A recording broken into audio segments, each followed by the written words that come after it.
Japan का एक गांव जहां 20 मई की शाम तो बिल्कुल नॉर्मल थी, लेकिन सुबह यहां कुछ भी नॉर्मल कहने लायक बचा ही नहीं था। ये 1938 की बात है, जब पावर कट ज्यादा हुआ करते थे। उस रात भी बाकी रातों की तरह बिजली नहीं आई, पर लोग अपने घरों में सोते रहे क्योंकि ये नॉर्मल था।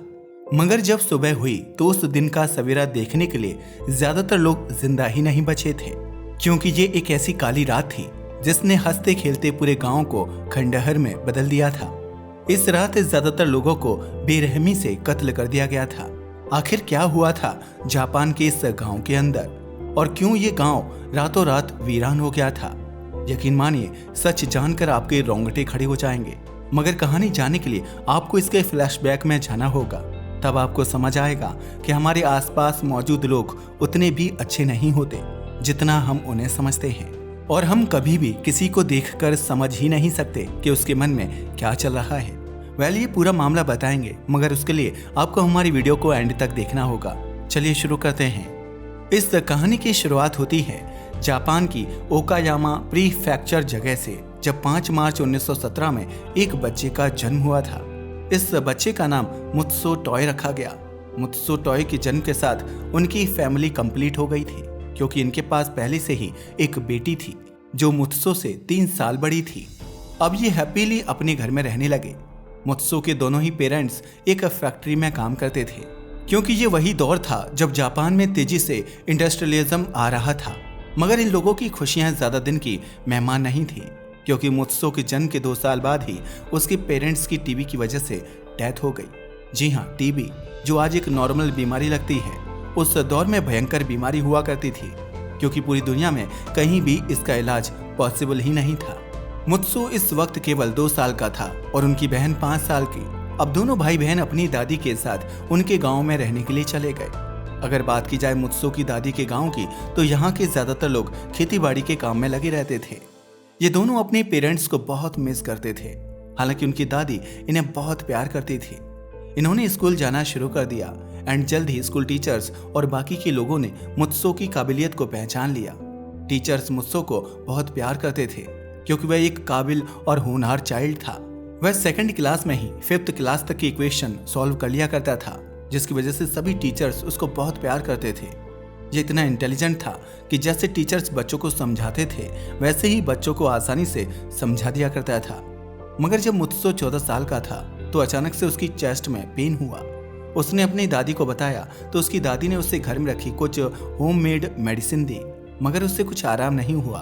तो वे उसे लेकर एक लोकल हॉस्पिटल में आई, जहां उन्हें पता चला कि मुत्सो को एक बीमारी है जिसमें लंग्स फूल जाते हैं और चेस्ट में पेन होने लगता है। एक्चुअल में इस बीमारी में लंग्स टिश्यू काफी ज्यादा सूज जाते हैं, जिससे चेस्ट में पेन होता है। मगर अफसोस, इस बीमारी का भी इलाज उस वक्त नहीं था। धीरे धीरे मुत्सो ने अपनी बीमारी के साथ एडजस्ट कर लिया था। वह अपना पूरा ध्यान रखता था ताकि उसे प्रॉब्लम ना हो। ऐसे ही टाइम गुजरता है और आता है 1934 का साल, जब मुत्सो की बहन की शादी हो गई। मुत्सो अपनी बहन को ही अपना बेस्ट फ्रेंड मानता था, पर अब शादी करके वह अपनी ससुराल चली गई तो मुत्सो बहुत अकेला फील करने लगा। ऐसा इसलिए क्योंकि जिस गांव में वह रह रहा था, वहां के लोगों ने उसे कभी सही से एक्सेप्ट ही नहीं किया था। ना उसके कोई दोस्त थे और ना ही कोई और रिलेटिव।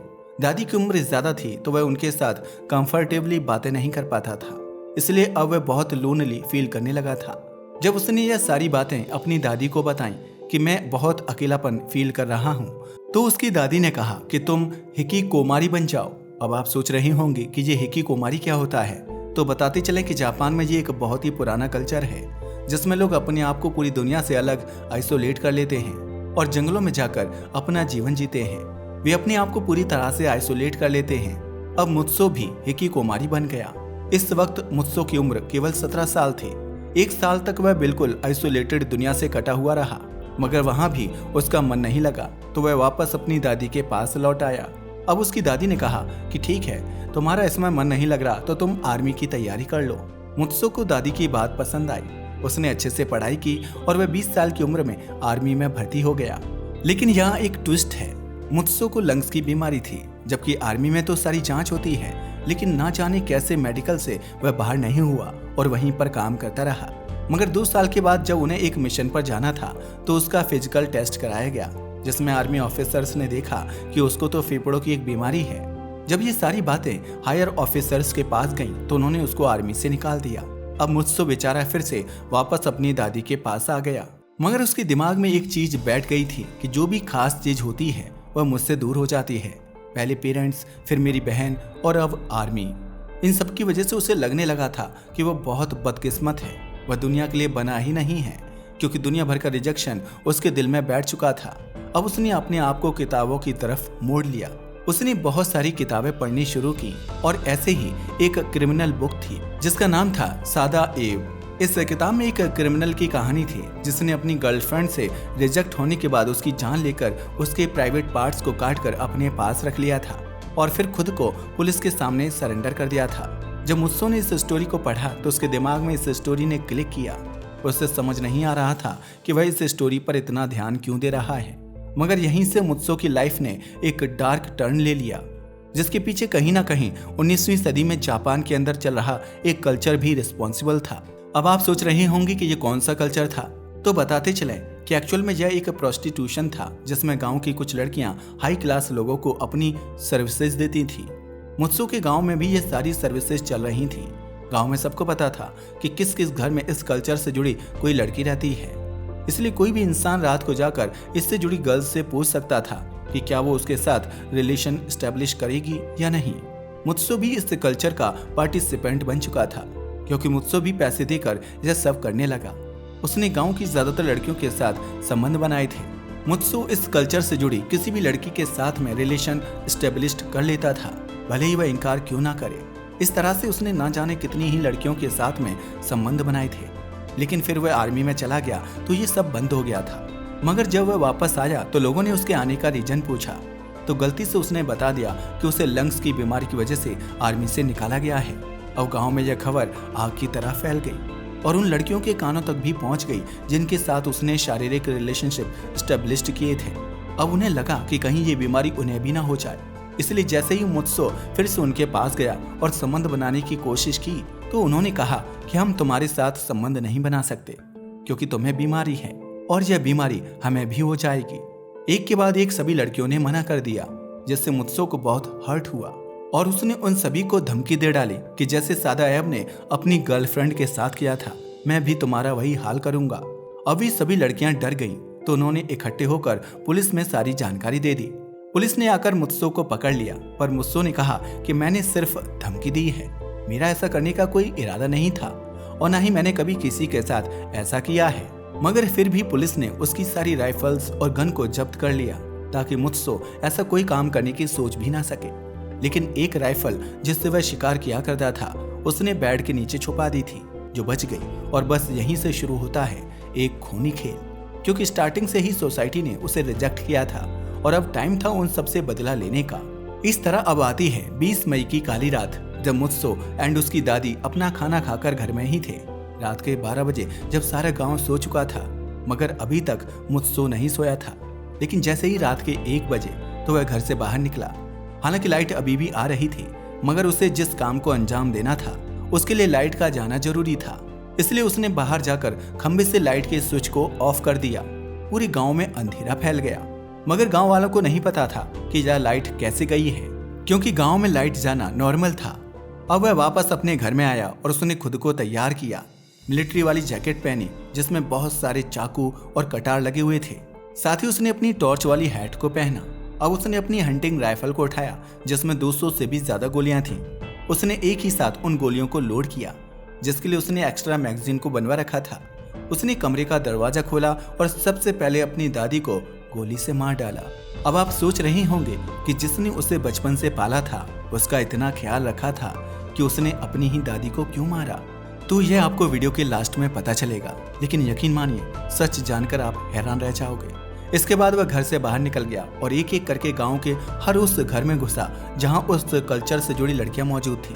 अब उनमें से ज्यादातर लड़कियों की शादी हो चुकी थी, कुछ प्रेग्नेंट थीं और कुछ उस वक्त अपने पार्टनर के साथ थीं।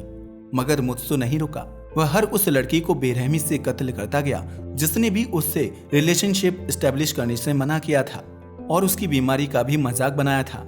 एक के बाद एक वह लड़कियों को मारता गया, जिसकी वजह से वो जहां से भी गुजर रहा था खून ही खून फैल चुका था। टॉर्च की हेल्प से वह घनी रात के अंदर देखता जा रहा था। वह पहले लड़कियों को गोली मारता और उसके बाद कंफर्म करता कि वे जिंदा है या नहीं। अगर हाँ तो फिर चाकू से उसे मार डालता था। इनफैक्ट उसने सब कुछ अद्भुत प्लानिंग के साथ किया था।